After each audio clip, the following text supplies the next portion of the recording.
Hey, Magic Makers, I'm Virella. I'm Yukita Cosplay. I'm CJ Peterson. Welcome to Magic Making Mischief. Get your wands to the ready, folks, because we solemnly swear we're up to no good. And speaking of up to no good, we have a very special guest with us today. He is an actor. He is a producer. He is starting to direct eventually, and he is, guess what, a celebrity chef. It is Jeremy Miller. Hey guys. Yay! All right. Thank you so much for having me on.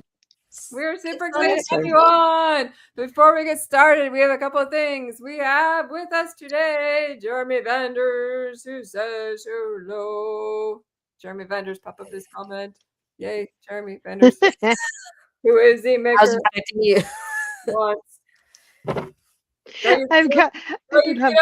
I'm very distracted by how CJ's doing this, so I'm just watching her do the thing. Jeremy Vanders Wands, maker of wonderful wands since 2024.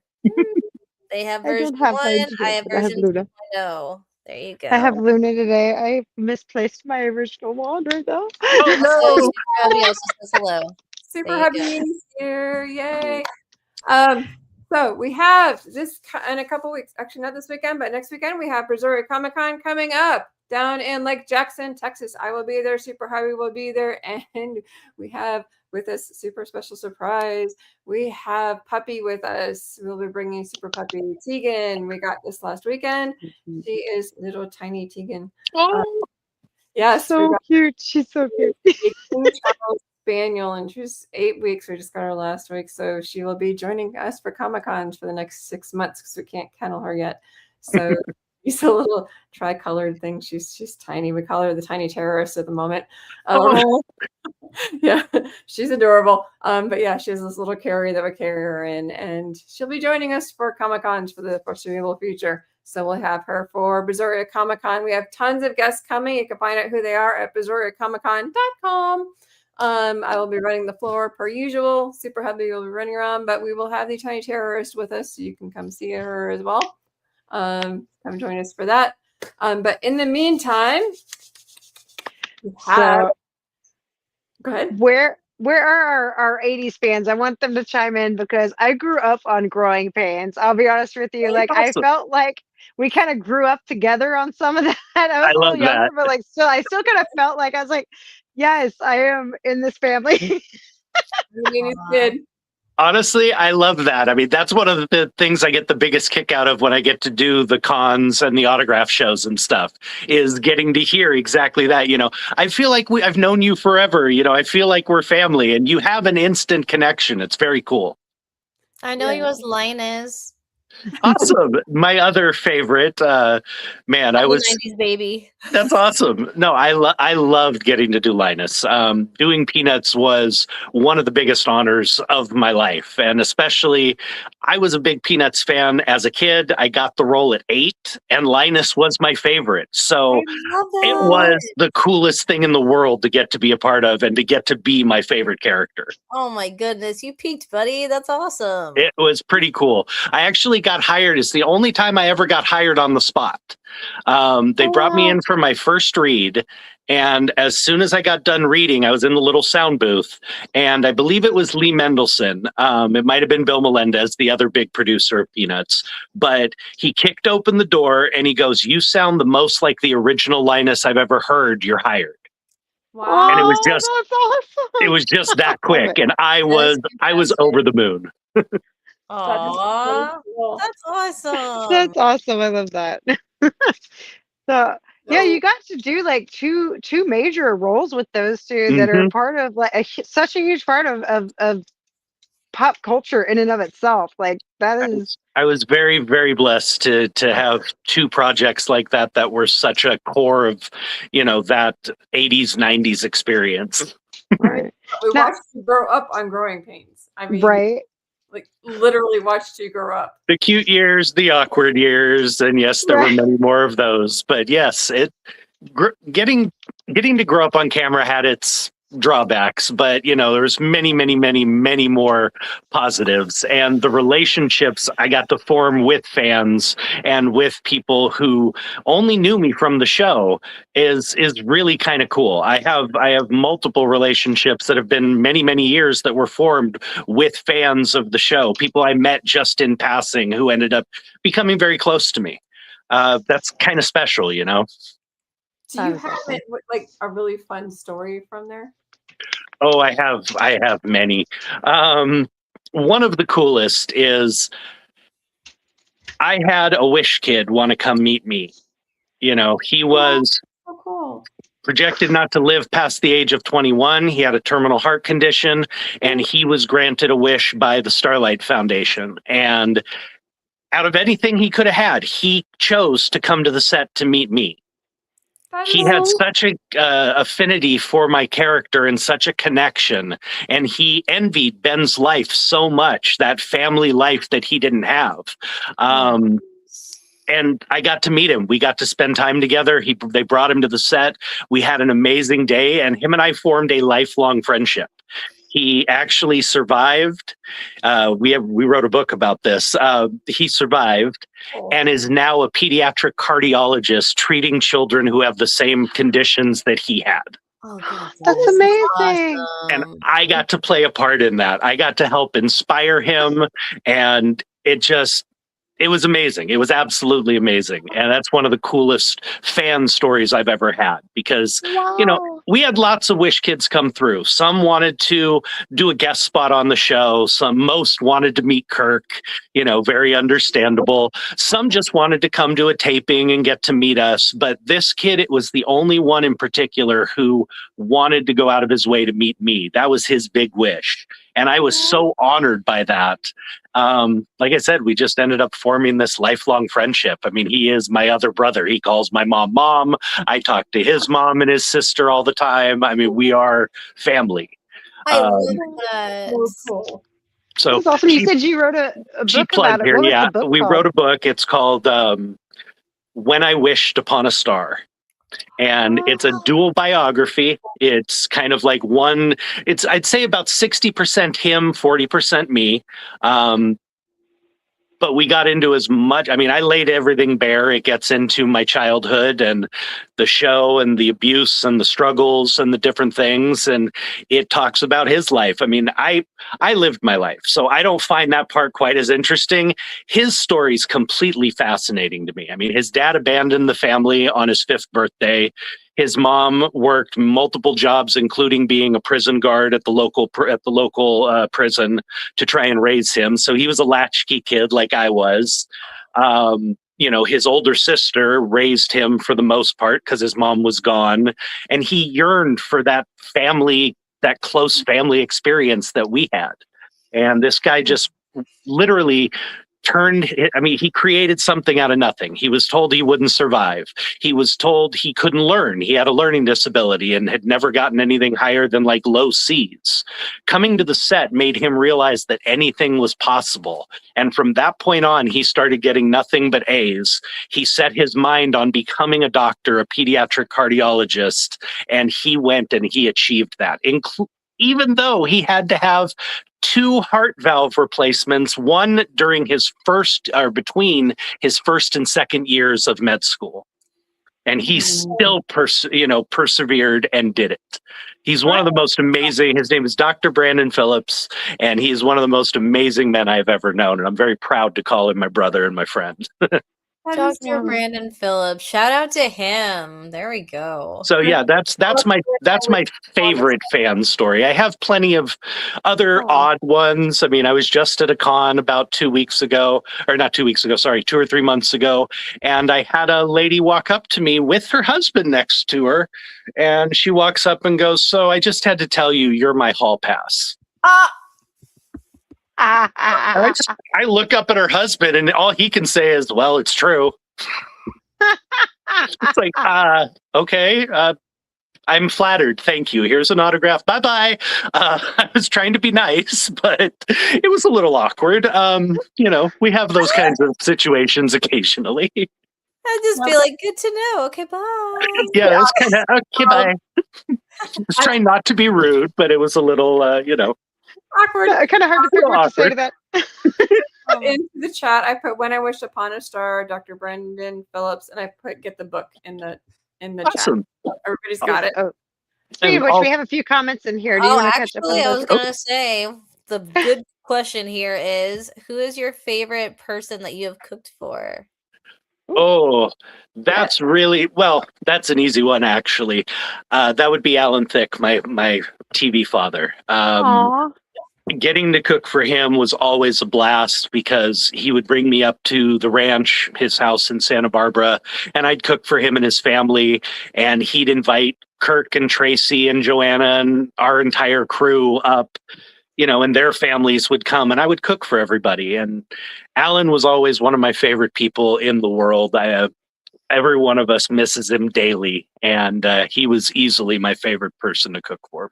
Oh, so what's your favorite? If you really want to, I don't mind having a chef. What's your favorite meal to cook? I am very ADD, so it all depends on the mood. I'm very much known for my soups. Those are some of my favorite things to cook, but barbecue is something, I'll spend 18 hours on the smoker. Italian, I was classically French trained. I studied in China. I apprenticed at a couple restaurants in Shanghai. And so I'm very eclectic. I collect tons of classic cookbooks, and I learn from that. So that's why I've stuck to catering and private chefing mostly, because it allows me to constantly do different types of cooking. I never get bored. I've spent very little time in a restaurant kitchen, like long term, because you're doing the same thing over and over and over. And I know my ADD will not allow that. So with the private chefing and doing that kind of thing, I get to create unique menus for my clients all the time. So one week it could be Italian, the next week it'd be Indian, it could be classic American comfort food, whatever they're wanting, I can alter it to that. And it keeps me engaged and interested. That's very cool. Nice. Oh my Okay. goodness. So I'm going to pop back to growing pains real quick. Yes. As the younger brother in the show, did you ever get like any brotherly advice from Kirk while you were on the show, or fatherly advice actually from Alan. You just said his real name. Alan Thicke. Alan Thicke. That was, yes. Fatherly advice was much more prevalent. Alan was very paternal with all of us on the show. He was very much a guardian and really looked out for all of us. Most of my advice coming from Alan was about girls. Alan was well known to be a ladies' man. Bit of a playboy, probably the only knock or negative anybody's ever been able to say about him, because he's one of the sweetest human beings ever. But I got a lot of good advice about how to treat a woman properly, how to be in a relationship and be a good man for a woman. He was very good about that kind of thing, and very insightful, and would often, he was very generous with his time when it came to asking advice. So if I had an issue or I had a problem, I could come to him with that kind of stuff. It went for anything. If I had an issue with a role, if I wanted to talk, acting, he was there for that. But I have to admit, I came to him mostly for advice on girls. Of course, as you should. And Kirk and I didn't get a lot of advice from Kirk because we palled around more. He was my big brother that we played pranks on everybody, and we, messed with Tracy constantly like big brothers do. And I learned how to be a very good prankster. I learned how to, pull practical jokes, and learned how to pickpocket keys from somebody's car so you can move their car without them knowing and then get them back in their pockets. So at the end of the day, when they go looking for their car, you've set up a little scavenger hunt for them. These are things Kirk was very good at. And I learned a lot of very devious, although fun things from him too. He was a big prankster, a big jokester, and I got a lot of that from him. Nice. What a thing to pick up from an older brother, am I right? Hey, he also taught me how to hotwire the little go-karts that the grips all use to move their equipment. So him and I could take them and tootle around the Burbank Ranch and just, it was older brother stuff. I mean, you look back, you're like, okay, it might not have been the greatest thing, but it was all done in fun. Nothing was malicious. Everybody got a laugh out of it at the end of the day. So that was the stuff I got from Kirk. We got a twofer from Super Hubby over here. Best prank, and then after that, do you have a favorite keto meal? Ooh. So best prank first. Best prank, absolutely. The most intricate was one where we actually did steal one of our assistant producers' cars. Sounds about right. So oh my goodness. We lifted his keys, and Kirk hid his car in the forest on the Fantasy Island set. Oh no. And then we left him a scavenger hunt all across the lot. I mean, we sent him from one side of the lot to the other, to the business offices, to the parking lots and back, finding these little clues and notes. And it might not have been the nicest thing to do at the end of the day after a long, hard day. He comes out and finds this, but he got us back and he got Kirk back. But that was probably the best prank we got to pull. It took this poor guy probably 2.5, 3 hours to piece together all the clues and to locate his car and be able to go home at the end of the day. But like I said, it was all done in fun, and they promptly got Kirk back. They couldn't get me. I was a little young. I didn't have a car. But I don't know if you guys remember the show, TV's Bloopers and Practical Jokes. Yes, they got them involved in it, and they stole Kirk's car from the dealership where it was being serviced and had them call him and tell him it had been lifted, and he had to come to the sheriff's station to fill out a report. His family was in on it. The cast was in on it. They had cameras on set getting him from every angle when he got the call. And basically, when he got to the sheriff's station, they told him they brought around a completely stripped model of his car that they had found. Same year, same everything. They put his girlfriend's picture on the dashboard. They hung his family photo from the rear view mirror so it looked like his. And they brought this completely stripped, no tire, no engine shell around and said, well, here's your car. And I mean, they had cameras on him. He was almost in tears. And that's when his mom and dad and his sisters, Candace and everybody, came tearing around in his car and said, we got you. Oh my goodness. So, that's a deep cut. Like I said, we went deep when it came to pranks. Dang.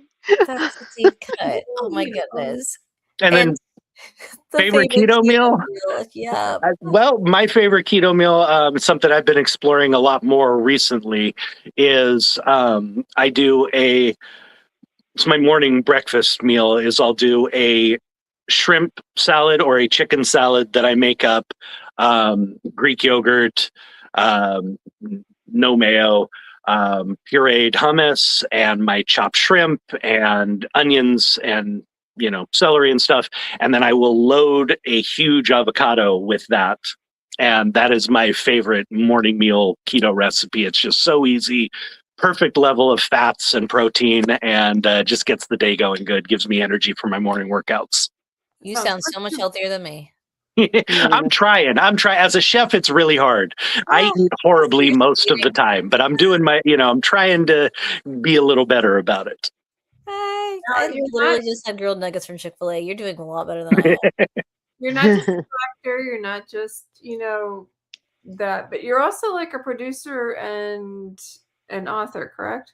Yes, ma'am. I am getting involved in the kind of more of the behind the scenes in the industry. I've been consulting on a lot of scripts for friends and some different production companies that I am tied into, and they bring me newer, fresher scripts that they want to work on, and I help tighten them up, kind of clean up the language a little bit, the dialogue, and essentially just tighten the story up and remove anything superfluous. I am unable to write an entire script myself. I have sat down and tried many times.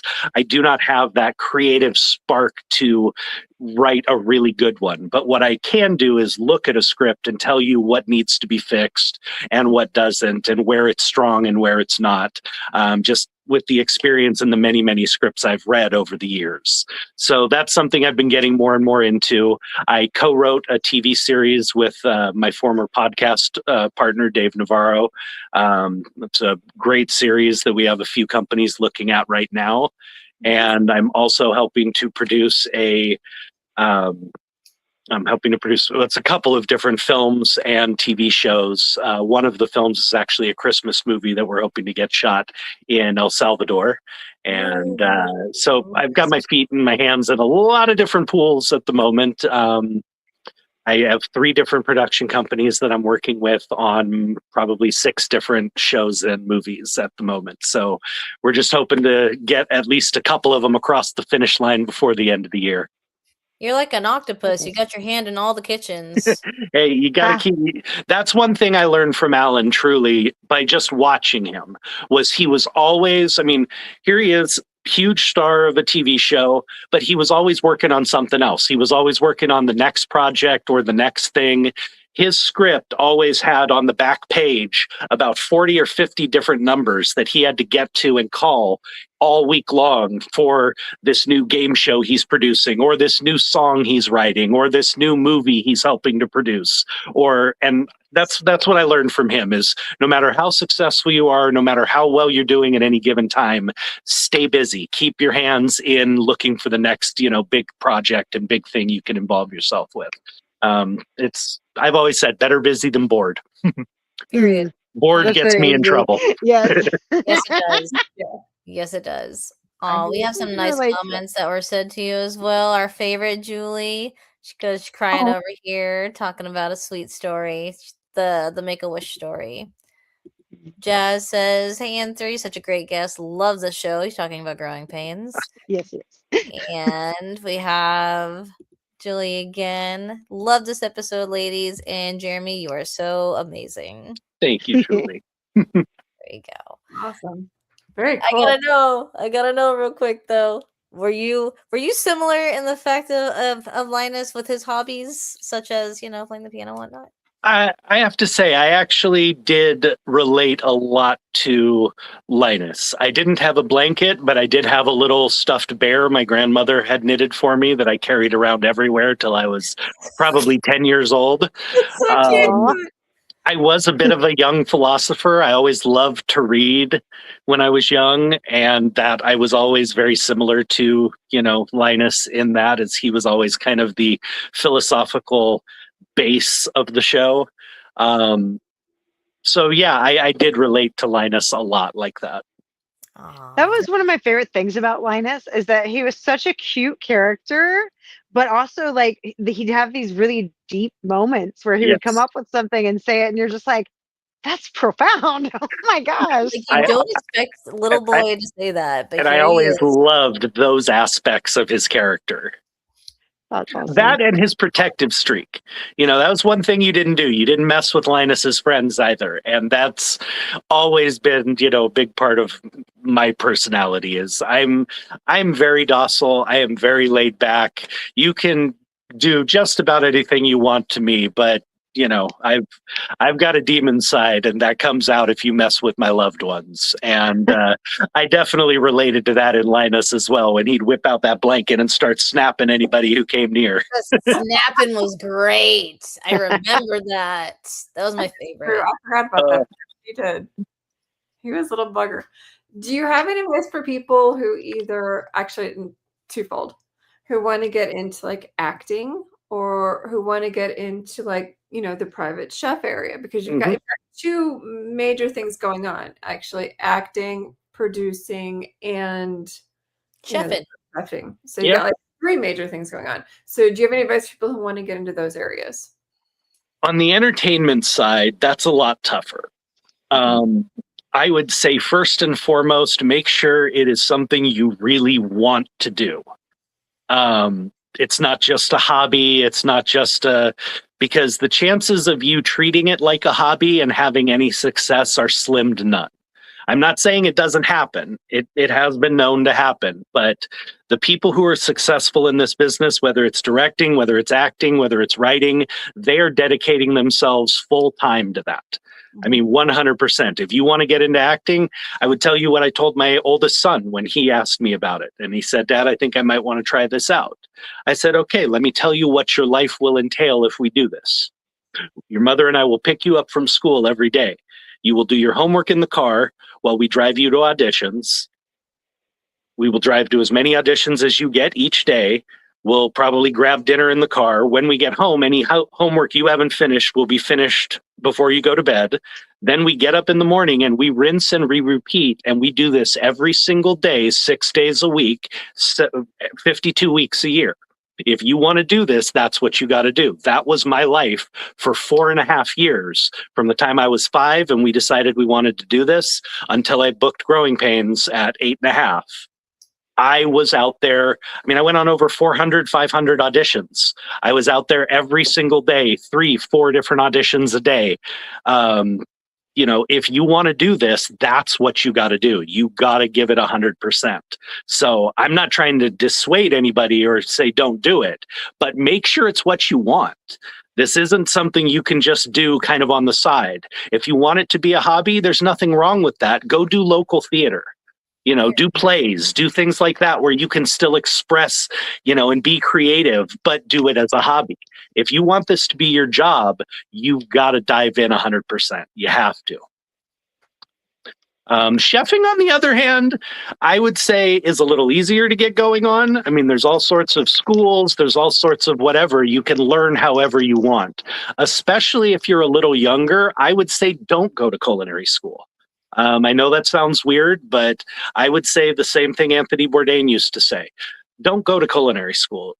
Go and get a job working as a kitchen porter or as the gopher in a professional kitchen, and learn it from the inside out. You do that for 2 years, you'll have the knowledge I had coming out of culinary school, and yet you'll have made money and I was in debt.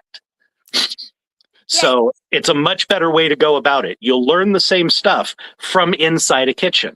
Go get the practical experience and move your way up the ladder. I mean, even if you're the kitchen porter, you're the guy who's dragging out the grease every night. Guess what? The first time the salad guy doesn't show up, you're the first person they turn to.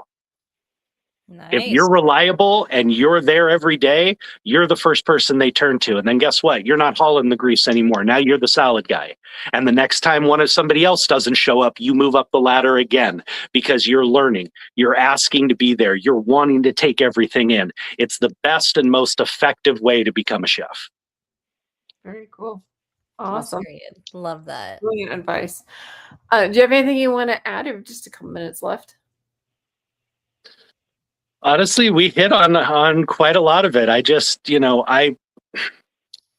I like to tell people none of us were ever meant to do this alone. I love podcasts like these. I love groups where people get together and talk and share and feel. None of us were meant to get through life on our own.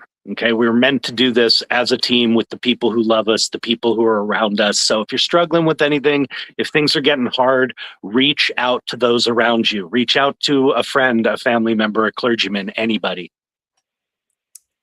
Absolutely. Well, The best Jeremy, advice right there. You have been a real treat to have. Well, thank you guys. Of a doubt. Your stories were amazing. They touched the heart, and you have been awesome. Thank you so much for joining us. Anybody wants to learn more about Jeremy, go ahead to his website at jeremyjamesmiller.com. That's JeremyJamesMiller.com. And you can find out a whole lot about him. I've been over to his site. You could check it out. In the meantime, next week we will have the Fusion Hop podcast joining us, and we will get to learn more about them. We'll also have not this coming weekend, but the next weekend, February 28th and March 1st, I will be down with Super Hubby at Brazoria Comic Con. So you can check them out at BrazoriaComicCon.com down at Lake Jackson, Texas. So same time next week, Fusion Hot will be joining us. Jeremy, thank you so much for joining us. Thank you so much. It's been such a pleasure. Thanks, Linus.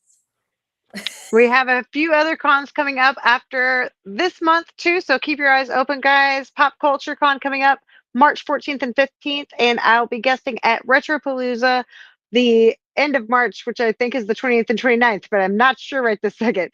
But make sure that y'all are following us on YouTube, Instagram, all the things, TikTok, so that you can see what's coming up. We try to keep you guys updated, and y'all come out, join us for the fun. And always, be part of the magic and the mischief.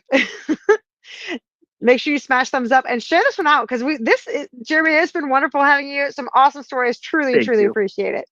And till next time, guys, get those wands up, because it is mischief managed. Bye.